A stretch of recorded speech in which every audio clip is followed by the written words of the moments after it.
Hi, we're the data science clinic team for Team Perpetual. My name is Anuj. My name is John. I'm Lydia. I'm Kaiwen.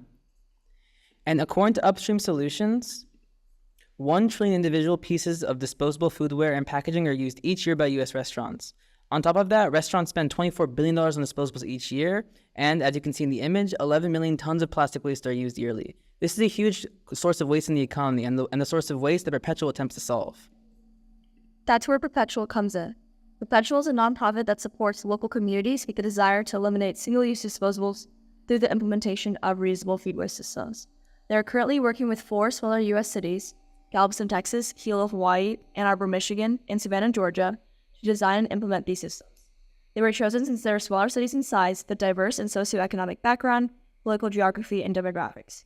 The idea is that if this reuse system can work in these cities, it can work in other places as well. We will be focusing on Hilo, Hawaii as a case study for the presentation, since Perpetual is actively designing a reusable foodware system here, but we'll also spotlight other cities of interest to Perpetual to show how our methodology is generalizable for any city. At this stage in their development, Perpetual's system has launched with cups and will gradually expand to other types of reusable foodware containers.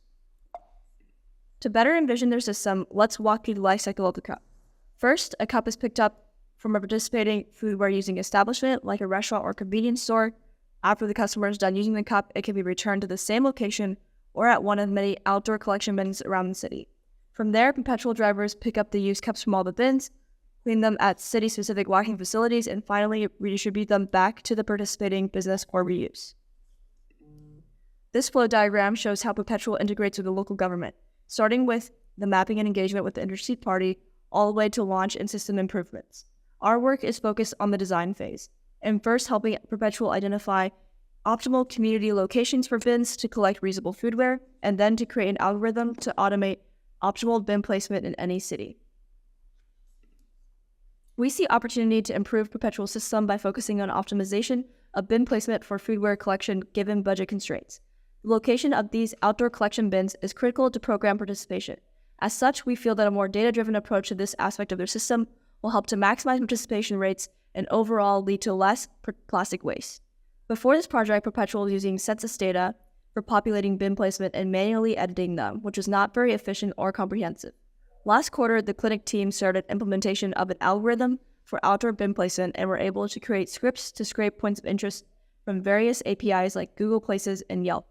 Building off of this, our project this quarter focuses on completing the implementation of this rules-based algorithm. As you can see here, these are the rules Perpetual has given us to implement. To recap, previous clinic teams implemented rules 1 through 3, so in this presentation, we'll be sharing our methodology, results, and any caveats for implementing the last 3 rules while taking into account Perpetual's budget constraints. We'll start with number 1, identifying large hotels, number 2, identifying large apartments, and number 3, identifying high traffic zones. We'll then explain the aggregate results of the rules-based algorithm and the algorithm's limitations, and how viewing bin placement as a maximal coverage location problem is an improvement. Lastly, we'll discuss next steps for research. As Lydia mentioned, Perpetual aims to place bins near all hotels with 90 or more rooms. To achieve this, we use TripAdvisor to find hotel locations, general information, and specific room counts. We employ 2 methods, one using the TripAdvisor API with geolocation, and the other by web crawling the TripAdvisor website to pull all hotels in each city. Both methods gather basic hotel information via API calls and use web crawling for room counts. The TripAdvisor web crawl method collects significantly more hotels, over 5 times as many for locations like Hilo and Jersey City, but the number of large hotels remains similar.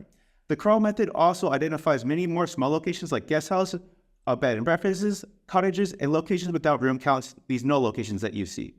While both methods are scalable, the initial use of Smart Proxy for crawling was costly, so we switched to Proxy Scrape Web Crawler for daily free credits. Moving forward, we plan to use the API for initial data collection and Proxy Scrape credits for gathering more room counts. In Hilo, the hotels identified via API were all concentrated by the ocean, as shown in the zoomed-in view. However, the web crawl of TripAdvisor revealed many smaller lodgings located throughout Hilo.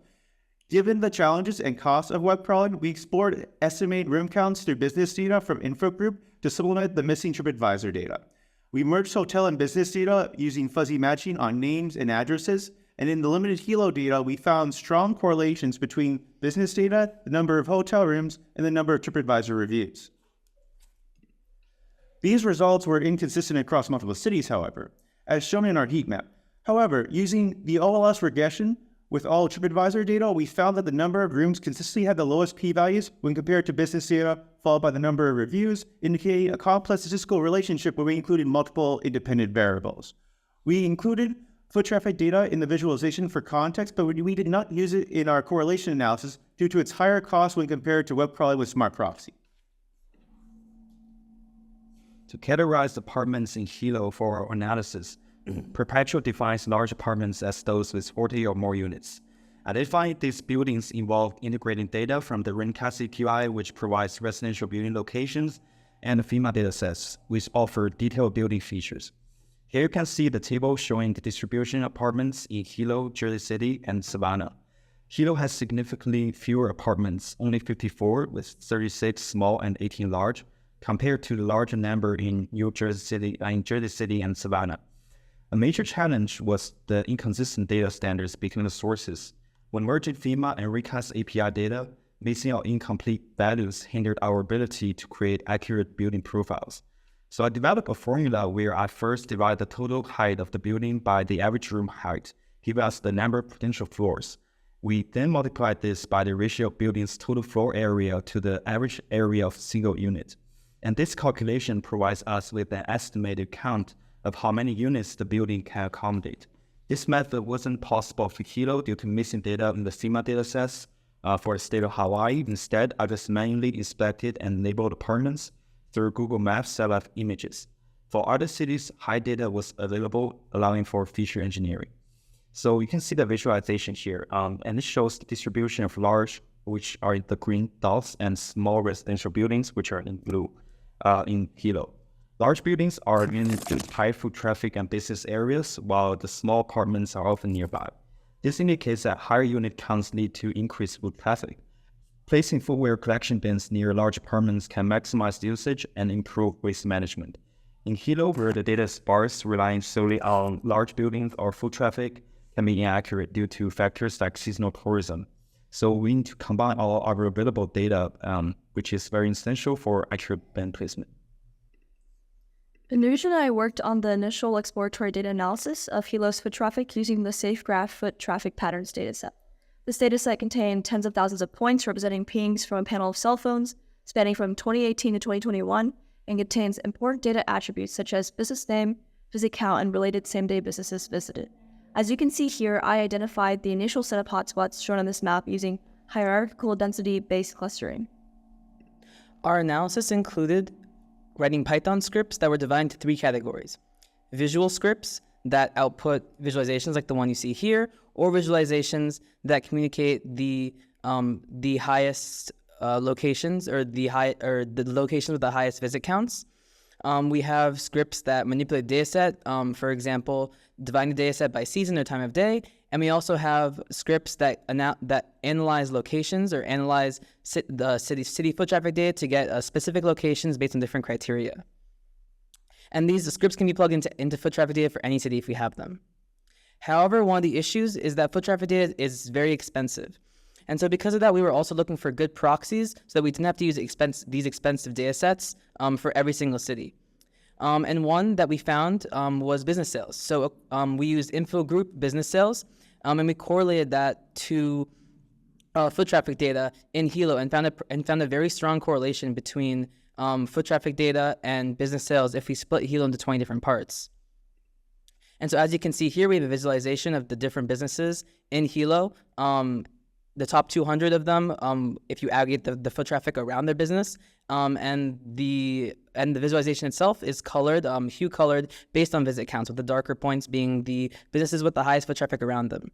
So in conclusion, we were able to locate 150 to 250 different high foot traffic potential bin locations based on two different methods of mapping foot traffic to businesses and the raw foot traffic analysis itself. Here we adapt the maximal covering location problem, or MCLP approach, to determine the optimal locations or outdoor footwear collection bins, and we focus on the city of Hilo. The MCLP approach enables more data-driven decision-making, compared to the traditional rule-based algorithm, which rely on center static criteria. By incorporating actual travel distances along road networks as our cost matrix, we can minimize the number of bins used while maximizing the area of population covered, reducing redundancy and ongoing maintenance costs. And here's how the algorithm works. First, we have demand points, which are clusters of foot traffic, which with weights based on the normalized visitor counts to identify the high activity areas for bin placements. We also have supply points, which are potential bin locations identified near large and small apartment complexes, which are a significant source of foodware waste. The final locations are chosen by the MCLP algorithm to maximize accessibility, leveraging actual travel distance to ensure that the bins are placed where they are most likely to be used effectively, with a service radius of 450 meters, which is roughly a quarter of a mile. And our objective here is to strategically place a limited number of bins, capped by Perpetual's budget at 125 to cover the maximum foot traffic areas. In my first approach, I restricted bin locations to large apartment complexes. This resulted in several uncovered demand points, and we achieved a 70% coverage rate. And in my second approach, I expanded bin locations to include both small and large apartments and increased coverage. The increase in green dots which are covered demand points, indicates a more effective distribution, achieving 93% coverage rate with just 10 bins, well under the 125 bin budget. Using both small and large apartments for bin locations is more effective than using only large apartments, and this eco-friendly method maximizes utility while minimizes community impact. Traditional methods may misalign resources with demand, but the MCLP ensures each bin serves the maximum number of users, optimizing deployment and reducing maintenance costs. So for the next steps, first we need to finish approximating a solution to MCLP problem. Second, we need to complete routing maps for all cities, and at the end, we need to clean up our swifts. So to conclude, by moving from a manual census-based methods to a more automated dynamic approach for bin placement, we're improving the efficiency and reach of these bins. The strategic placement helps make foodware recycling model universally accessible and maximizes participation in the system. This will not only help streamline operations in our pilot cities, but also provides a blueprint for expanding the program to another city. We are sadly departing from this very rewarding opportunity, paying off not only prime business placements themselves, but reproducible scripts and notebooks to walk Perpetual staff members and future DSI clinic colleagues through our work. Thank you so much.